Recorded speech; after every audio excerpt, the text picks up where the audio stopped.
Hello, guys. Welcome to Wandering Words, and today we're going to be discussing Barbarian. Psych, I mean, weapons. I was first introduced to Zach Kreger by Barbarian, and Barbarian was such a wonderful film. From the beginning, it caught my attention with his cinematography, his direction of the movie, the plot twist. I went into this movie super blind.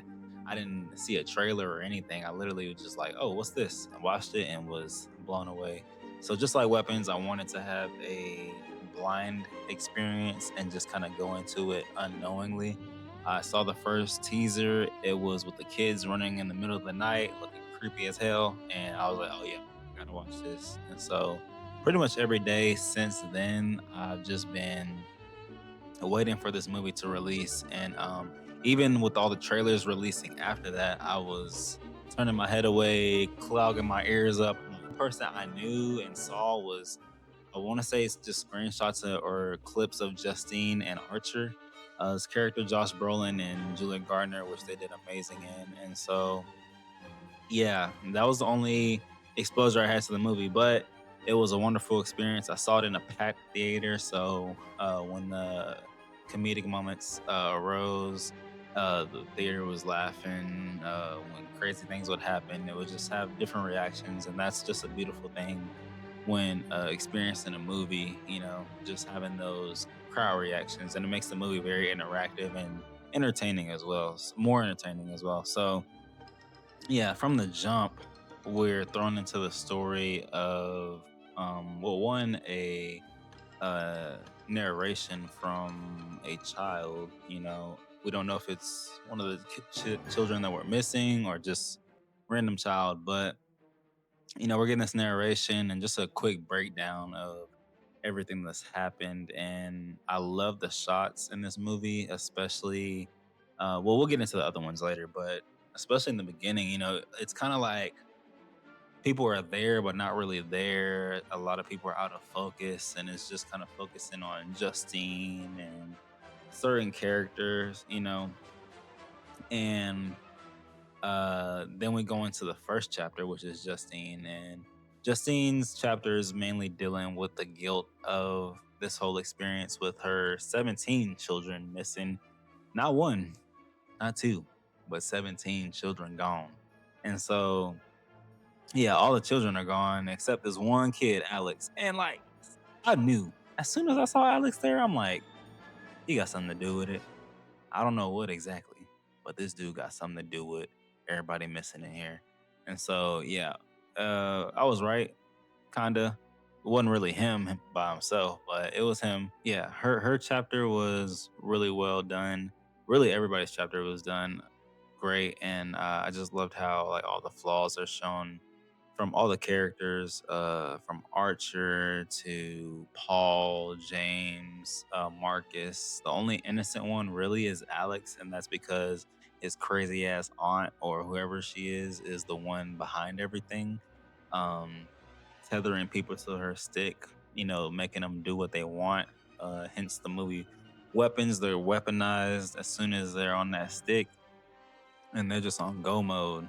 And so I really loved how all the stories were woven together. Justine starting it off, then we had Archer, who kind of represents the anger behind these children missing, and it's more personal to him because he is a parent, that has a child now gone, and he kind of realizes what he didn't do correctly whenever he was there.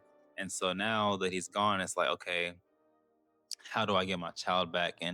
And I would appreciate him more, when he is back into my life, or hopefully back into my life. And so I really think it's beautiful how that's explored, and it's showing also the obsession, how people deal with grief as well.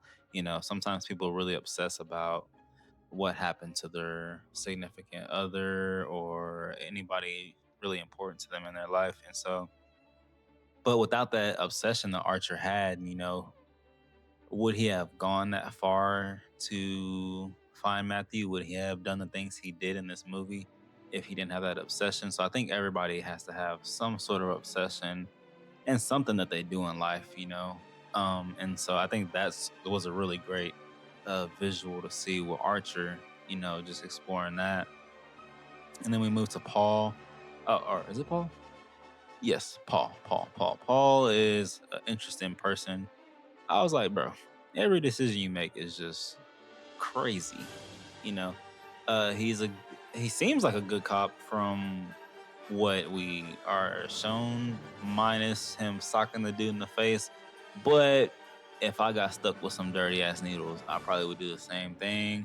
But I would have looked at the camera first, like, hold up, wait a minute, go in the car, come back, and then do what I gotta do. But no, I'm joking.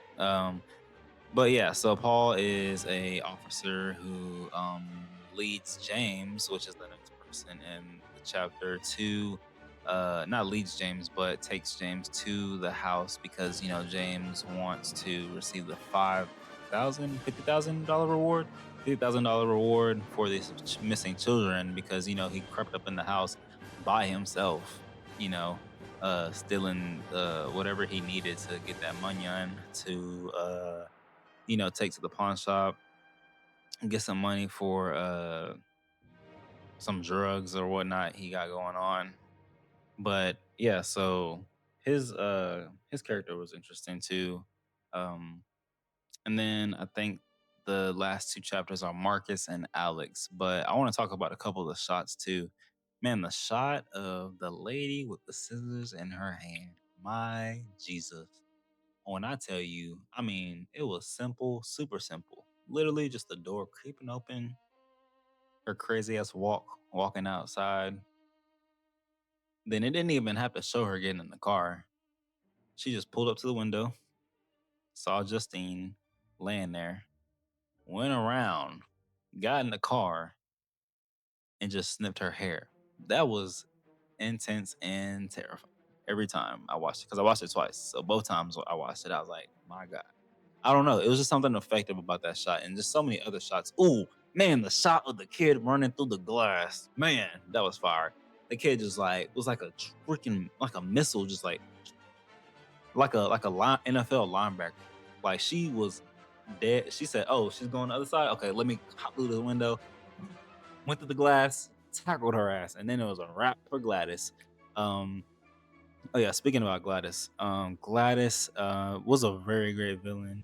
She was terrifying when she had to be, and whimsical when she had to be. You know, she was more whimsical with Marcus and him. Just her first introduction, it was kind of like comical. But then when she had to speak to Alex at the dinner table, and she was like, "Hey, look, I can make these people. I can make your parents eat each other. I can make them do whatever I want. So if you want your parents to stay alive, you gotta listen to me and do what I say. Do you understand?" And man, just very captive on that scene. Really caught my attention with her as a villain. And then, I mean, at the end, she got split up, but she was a very effective villain. I love this movie. You know, I give it a 10 out of 10 for sure. Um, and it's just one of those movies that I had a really great experience, and so much so I had to see it twice. But these are my thoughts and opinions on weapons.